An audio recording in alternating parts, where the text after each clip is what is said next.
is equipped with a 12.6-inch curved digital display that acts as the instrument cluster.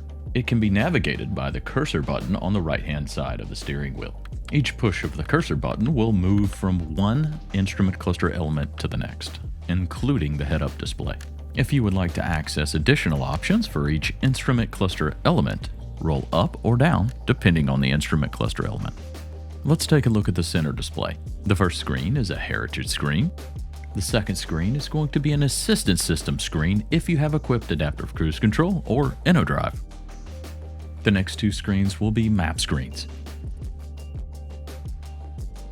The last two screens are going to be night vision assist if equipped, and a simplified instrument cluster with just the essentials. Now let's configure one of our instrument cluster elements, the information screen.